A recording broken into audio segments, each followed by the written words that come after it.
Hola chicos, sean todos bienvenidos a esta segunda parte de funciones vitales para el grupo del séptimo A y B del IPT del Silencio. Con ustedes su servidor, el profesor Edgar Morales de la Cátedra de Ciencias Naturales. Y en esta oportunidad trataremos el tema de función de nutrición y reproducción. Comencemos. Bien jóvenes, iniciamos con la función de nutrición. Acá el texto nos dice que son procesos mediante los cuales los seres vivos obtienen nutrientes. Los nutrientes le proporcionan al organismo la energía y la materia necesaria para sobrevivir. Si nos enfocamos en seres humanos, que somos organismos heterótrofos, nosotros necesitamos tres tipos de nutrientes, como lo son los carbohidratos, proteínas y grasas. También necesitamos agua y otros minerales en menor cantidad, pero muy importantes. Pero si nos vamos al lado de las especies vegetales, nosotros vamos a encontrar que ellos necesitan otro tipo de nutrientes. Por ejemplo, las plantas necesitan de la energía luminosa, ¿verdad?, del sol, y necesitan de compuestos inorgánicos como nitrógeno, azufre, fósforo, etcétera, para el crecimiento de sus tallos, raíces y frutos. Bien chicos, ahora el proceso de la nutrición. Aquí nos dice el texto que según el tipo de organismo, la nutrición comprende diversos procesos como alimentación, ingestión, la digestión, la respiración, la circulación y la excreción. Cierto que nosotros somos anatómicamente muy distintos a bacterias y plantas, pero en fin, nosotros compartimos en cuanto a proceso de nutrición ese grado de semejanza. Por ejemplo, ellos se alimentan por medio de sus raíces. Si hablamos de plantas, nosotros tenemos nuestro sistema digestivo compuesto por estómago, boca, intestino delgado, etcétera, ¿verdad? Ellos tienen unas estructuras que se llaman estomas por donde entran el aire. Si hablamos de plantas, tienen estomas. Nosotros tenemos nuestro sistema de órganos respiratorios. Entonces, ellos tienen un sistema circulatorio compuesto por haces vasculares llamados xilema y floema. Nosotros tenemos nuestro sistema circulatorio compuesto por venas y arterias. Entonces, ¿qué pasa con estos jóvenes? Nosotros sí es cierto que somos distintos anatómicamente, pero compartimos grado de similitud en cuanto al proceso de la nutrición. Por eso es que el concepto aquí es igual para autótrofos y heterótrofos. Bien chicos, ahora hablemos de los tipos de nutrición. La nutrición abarca dos tipos básicamente, autótrofos y heterótrofos. Entonces a los autótrofos también se les conocen como productores y a los heterótrofos se les consideran como consumidores. Pero tenemos que los autótrofos se subdividen. ¿Qué quiere decir esto? Que hay organismos autótrofos quimiosintéticos y hay organismos autótrofos fotosintéticos. A ver, para aclarar, los quimiosintéticos significa que son organismos tipo bacterias que se alimentan de compuestos inorgánicos, y los fotosintéticos dependen exclusivamente de la energía del sol. Entonces, si hablamos de los heterótrofos consumidores, vamos a ver que hay varios tipos de heterótrofos. Tenemos los consumidores primarios y los consumidores secundarios, y en la próxima diapositiva vamos a enfocarnos más en ellos. Organismos autótrofos o productores. Bien jóvenes, ahora hablemos de los organismos fotosintéticos o autótrofos fotosintéticos. Cabe mencionar que dentro de este grupo de organismos están las plantas, algas y ciertas bacterias. Estos organismos se encargan de llevar a cabo la fotosíntesis y por lo tanto proporcionan el 99% de la energía para la vida en la Tierra. Estos tipos de organismos producen su alimento usando la energía de la luz solar. Aparte de eso, necesitan otros tipos de elementos. Por ejemplo, vamos a enfocarnos en las plantas. Las plantas, por medio de un órgano que ellos tienen, que son las raíces, aquí lo tenemos, ellos absorben minerales y agua. Ellos tienen un tejido o un tejido conductor llamado xilema, que está aquí en rosado. Este xilema es el que transporta la savia bruta. La savia bruta está formada por minerales y agua. Por otro lado, la hoja es un órgano fotosintético. ¿Qué quiere decir esto? Que es la que va a concentrar la mayor cantidad de actividad fotosintética. Ahí se va a llevar a cabo, en sus células se va a llevar a cabo la mayor cantidad de actividad fotosintética, y también va a ocurrir el intercambio de gases por medio de una estructura microscópica llamada estomas. Aquí vemos el oxígeno, que es lo que ellos producen y que nos beneficia a nosotros los seres humanos y restos de mamíferos, y ellos necesitan es el dióxido de carbono para llevar a cabo la fotosíntesis. Después de la fotosíntesis, entonces ocurre la producción de savia elaborada, y esa es la que es transportada por otro tejido conductor llamado floema. Esa savia bruta son los nutrientes que necesita la hoja, el tallo, la flor para crecer, para estar más fuerte y bueno, pues llevar a cabo todo su proceso o su ciclo de vida. Ahora hablemos de los autótrofos quimiosintéticos, que generalmente son bacterias simples, sencillas, procariotas, que se alimentan de hidrógeno, azufre, nitrógeno, hierro y otros elementos inorgánicos que se encuentran en el ecosistema. Ellos no se alimentan de luz, ellos no necesitan la luz del sol, ellos están en el ecosistema aprovechando de los elementos inorgánicos. Vamos a enfocarnos en el Rhizobium y el Sinorhizobium. Estos organismos o bacterias quimiosintéticas tienen un valor agronómico para las plantas o para los seres humanos, porque estas bacterias, como no se alimentan de luz y se alimentan de elementos inorgánicos, ellos encuentran amoníaco en el ecosistema. Al ellos encontrar amoníaco, ellos metabolizan o transforman el amoníaco en amonio y en nitrato.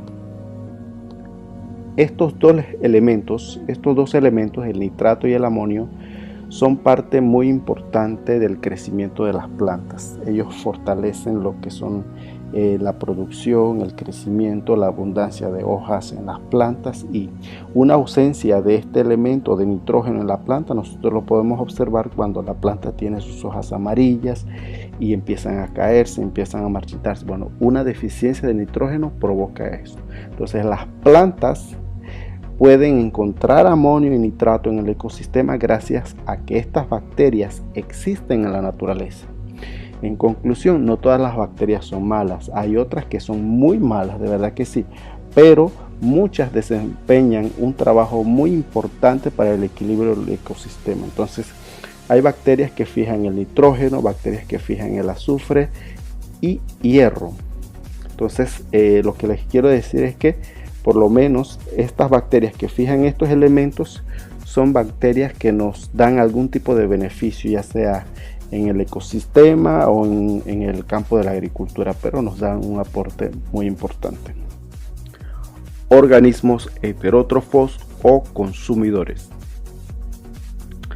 Bien, en esta diapositiva o en este punto tenemos a los tipos de heterótrofos, que se pueden clasificar en 4 grupos. Todos son consumidores porque necesitan de otro organismo, ya sea que esté vivo o muerto, para poder alimentarse. En unas lo tienen que cazar, otras tienen que esperar que se muera el organismo para poder ellos alimentarse.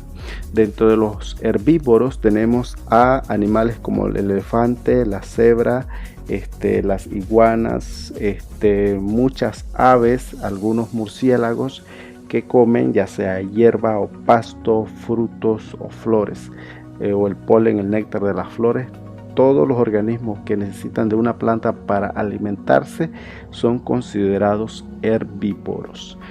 Dentro de los carnívoros tenemos aquí al representante, que es el oso polar, tenemos a los leones, los tigres, tenemos a las serpientes, tenemos a los tiburones. Son organismos que necesitan cazar a sus presas para poder entonces alimentarse. Dentro de los saprófitos, saprófito significa es equivalente a podrido. Sapro significa podrido. ¿Qué significa esto? Que estos organismos necesitan que el espécimen del cual se van a alimentar esté en descomposición para poder ellos alimentarse. O sea que ellos no van a cazar nada, ellos están esperando es que el animal o el espécimen muera. Por ejemplo, en los hongos tenemos ahí al hongo que está esperando que la planta se siga descomponiendo para poder ellos adquirir los nutrientes que necesitan. Tenemos a los parásitos, que son algunos organismos que dependen de otro organismo para poder adquirir la energía o los nutrientes. Por ejemplo, tenemos aquí a los ácaros, ¿verdad? Son especies parásitas. Algunas lombrices son también ejemplos de este tipo de organismos heterótrofos.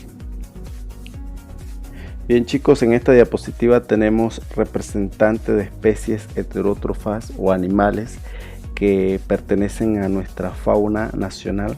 Acá tenemos el manatí, que es una especie que se encuentra aquí en el humedal Sampondsac.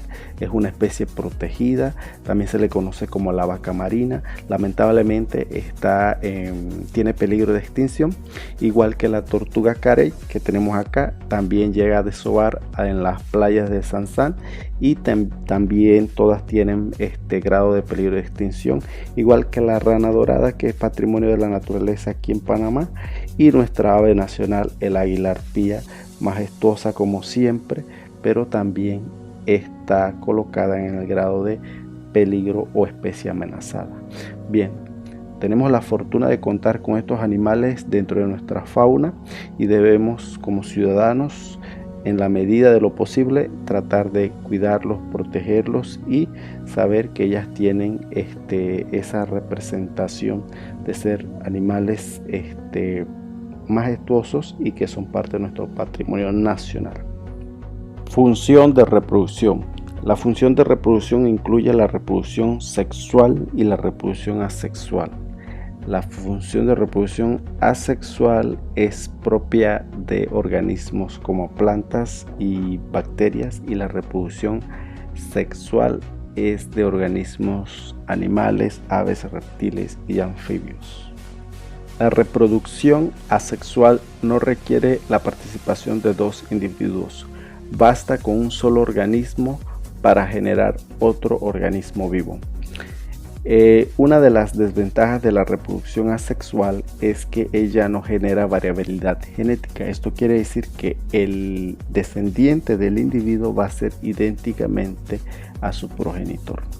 Hay diferentes modalidades o tipos de reproducción asexual. Dentro de ellas tenemos la gemación, la fragmentación, la bipartición, la esporulación y la partenogénesis. Aquí tenemos la gemación, que consiste en una división desigual del cuerpo del progenitor. Este mecanismo es de la estrella de mar o de los equinodermos. Tenemos la esporulación, que es propio de algunas bacterias, y también lo tienen los helechos. En el caso de los helechos es un medio de reproducción, pero en el caso de las bacterias es un mecanismo de supervivencia, porque ellos lo hacen cuando las condiciones ambientales ya no es favorable, o hay un aumento de temperatura, o hay algún tipo de alteración en su ecosistema. La bacteria, por medio de la esporulación, entonces crea un mecanismo de dejar un descendiente en el futuro. El mecanismo de reproducción de las bacterias básicamente es la fisión binaria, donde se realiza la replicación del ADN y su contenido celular. Así se forma un individuo doble, con la membrana plasmática y la célula progenitora crea entonces dos individuos idénticos genéticamente. Eso en el caso de las bacterias. Bien chicos, para terminar ahora el punto de la reproducción sexual, que básicamente tiene que ver con la participación de dos individuos de géneros distintos, o sea, un individuo masculino que va a aportar el gameto masculino, acá tenemos el espermatozoide, y un individuo femenino que va a aportar el gameto femenino, que es el óvulo. Jóvenes, muy importante saber que un espermatozoide contiene 23 cromosomas y un óvulo también contiene 23 cromosomas. En el momento de la fecundación del óvulo por parte del espermatozoide se forma un individuo, un cigoto de 46 cromosomas.